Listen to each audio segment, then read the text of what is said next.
Hi, welcome to All Things Possible. I'm thrilled to have you here with me, and I'm excited to have you join me for this episode. I'm Kris Barney, and I love that you are here to learn and to expand your mindset on communication. I speak all the time on communication and in developing teams and into having better success because of your communication. So I would love that you're here, and we're going to have a great time. Before we get started, if you have not joined our community, right here on the screen is our website, www.allthingspossible.biz. Again, www.allthingspossible.biz. Join our community, get your free gift, and become part of the All Things Possible community. I send out a newsletter that has the video, has articles. I engage with you online, and I have a lot of fun with our audience and with our community, and come be a part of that. Glean from all the things that we share. We share videos all month, and we love having you be a part of our group. So come join our community and be a part of All Things Possible. It will be worth it, I promise. So today we're going to be talking about connect in complete communication. So connect in complete communication. In my 7 traits, this is one of them, and they've just been all redone, and I'm excited to have the opportunity to share what that is and how that looks. I talk a lot in my traits about confusing communication versus complete communication. Most of our society communicates in confusing communication. So we have lack of communication, we have expectations, we have things that really cause a lot of havoc in our communication. We have hurt feelings, we have the silent treatment. There's so many different aspects and pieces to communication, and I really want to be able to help you with that. Today we're going to quickly go through my acronym CONNECT, and we're going to talk about these 7 different words and areas on how you can improve your communication right now. You can up-level by just being conscious of what we're talking about and how that looks. Before we start that, I want to just read something to you. Successful leadership requires excellent communication. Remarkable relationships requires excellent communication. Effective managing, teamwork, and parenting requires excellent communication. So is it time for you to have excellent communication? Is it time for you to up-level your communication? I would say yes. If it requires excellent communication for all of these upper-level things, even parenting and relationships, it's time to take a look at how effective your communication is, where you can improve, and what you can do different. I know a lot of people that are like, oh, I do just fine. Do you know what? What if you were doing better? Just fine is not excellent. So stick with me and let's get through this. The first one, our first C, is clarity.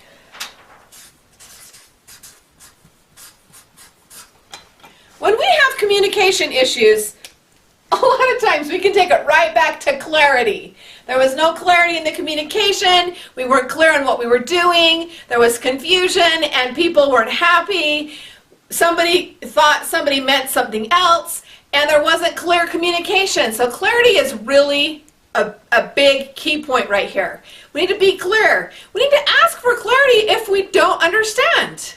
Have people clarify what they're talking about. And this is about speaking your truth. This is about you being authentic, you being real, and not stuffing those words. It's actually speaking them. It's about having the confidence to speak up. And it's also about being able to defend your side without emotion. So much of the time our communication gets into emotion, and once it hits into emotion, you've lost control. You're in confusion again. Because emotions will change, and they will not be in your favor for the most part. Emotions usually create confusion. So be careful with emotional language and emotional communication, because that's when we hurt feelings the most. That's when we take things wrong. That's when we get offended. That's when we offend others. So be careful with that. So the first part is clarity, right? The next one for O is observe.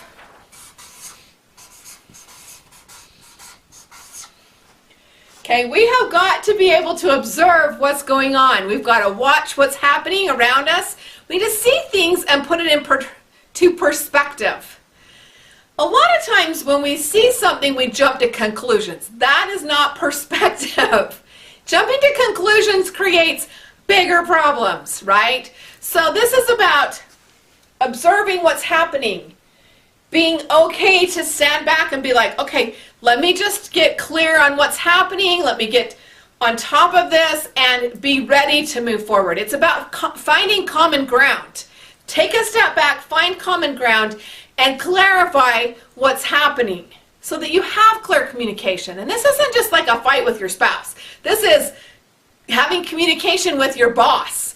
This is having communication with your team. It's as a manager, being able to communicate with everyone that's on your team and having effective teamwork. It's so important, and we have to observe it. We have to observe the language. We have to observe the voice inflection, the eyes and the hands. Let's see if I can draw this. The eyes and the hands. Eyes and hands are the biggest things to watch.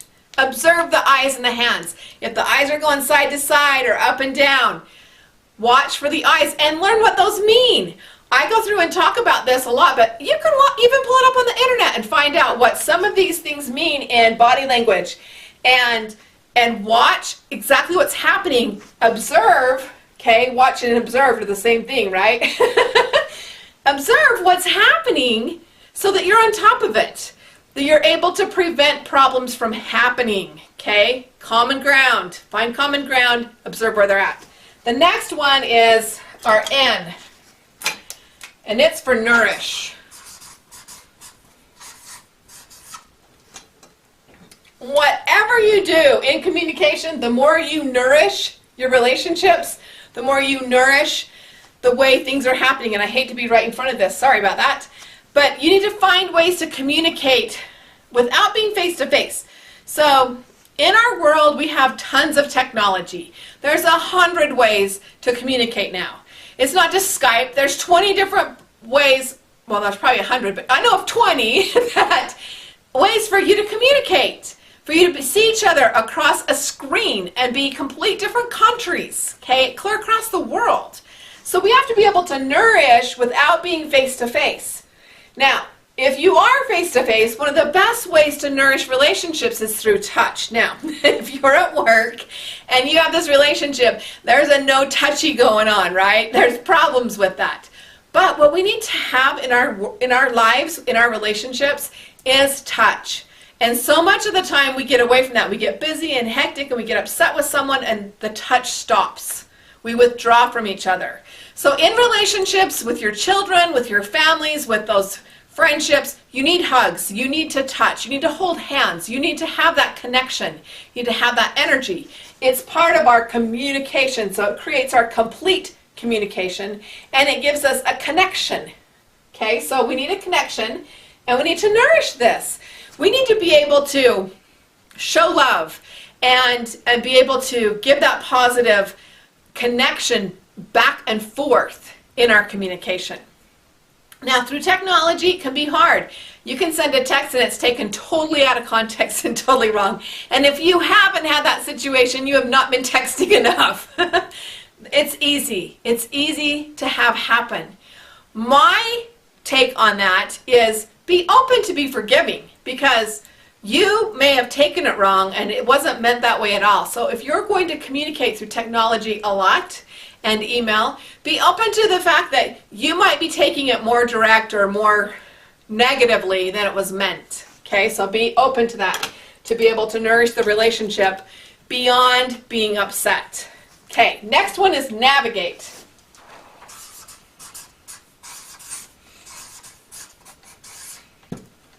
We have to navigate through communication.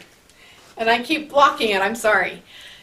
We have to navigate and know where we're going. We have to know our path. We have to find and create a way to communicate that works for both parties, so that we're not having a lack of communication or expectations or placing blame, right? We've got to be able to navigate and be willing to try new ways. So in nourishing I talked about technology and also touch. We have got to navigate new ways to communicate. Find a way to learn about body language. Find a way to learn about what's happening with the hands, what's happening with the eyes. Find a way to listen to tone and inflection. Tone and inflection are huge. It's 38% of our language. And 55% is our tone, is body language. So there's so much going on. What's happening with the feet? What's happening with the hands? Where are the eyes? What do you need to do to navigate better communication?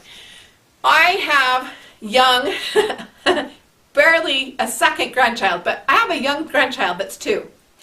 She communicates really, really well, but her words aren't perfect yet. And a lot of times I'm like, I have no idea what you're saying, honey. You're going to have to show me. And she's gotten to where she'll take our hand, take our finger, and be like, walk with me. And she knows walk with me, and she might be headed to the trampoline, she might be headed upstairs. But she has learned how to navigate her communication so that we understand her. You've got to navigate your communication in what's happening. I also have a son-in-law from Nepal. His English is good, but not as good as it could be. And there's times I get to really navigate my language so that we can communicate. Because I can say things and he'll be like, yep, yep, yeah. And he has no idea what I'm talking about. So I have had to learn to navigate different ways to do that and to nourish. Also, I had to observe, right? And I had to look for clarity. So you can see how these all come together and all play a part for us to have good communication. All right, the next one we have is effective.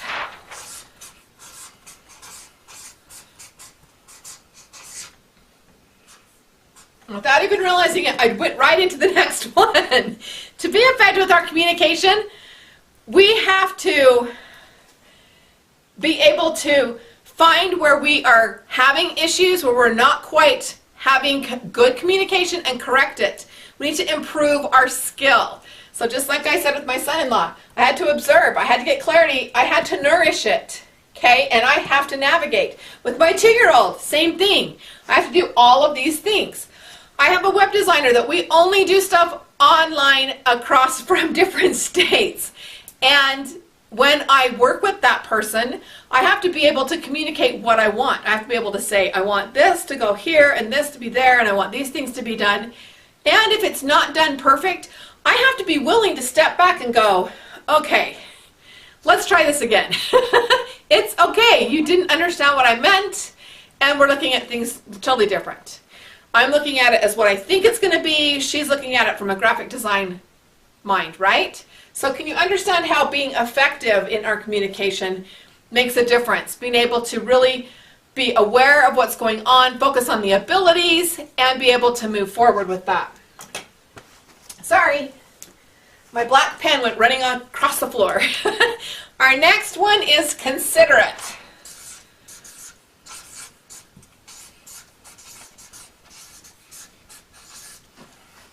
We have to be considerate in our communication. We have got to care about others. It's the only way to have clear, complete communication.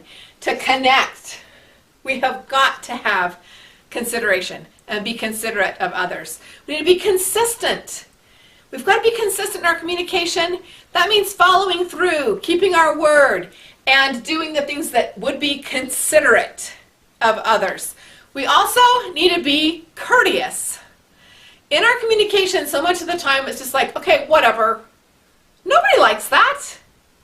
You know, talk to the hand, right? Okay, we have got to be considerate. We have got to be courteous. And we've got to care about what's going on. We've also got to be able to confirm what we've heard.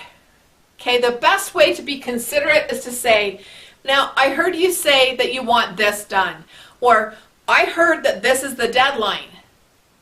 Or, I heard you weren't coming into the office tomorrow. Right? Or, did you hear that I said I'm not coming into the office tomorrow? There's a difference. Be considerate of all those around you and the communication that you're having with each other, and you won't have as many problems. Okay, if we look at consideration on every level, not just oh, we're really considerate of the high-ups, or oh, we're really considerate of our favorites.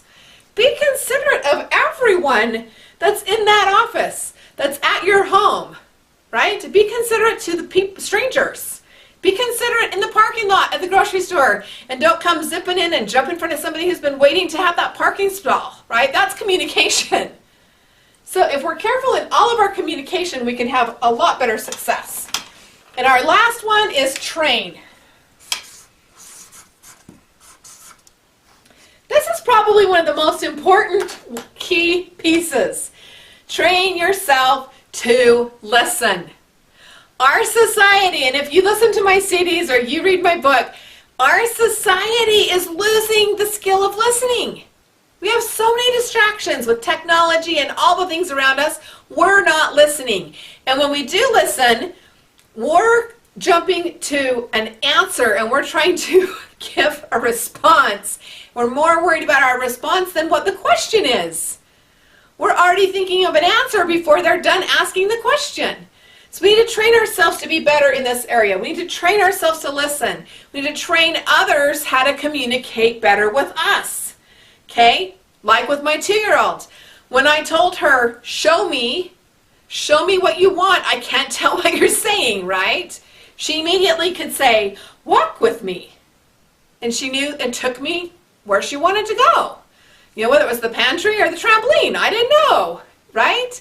So when we train people how to communicate with us and how that communication helps, it works a lot better. Another example that I have is my son that has had brain tumors. He lost a lot of his hearing.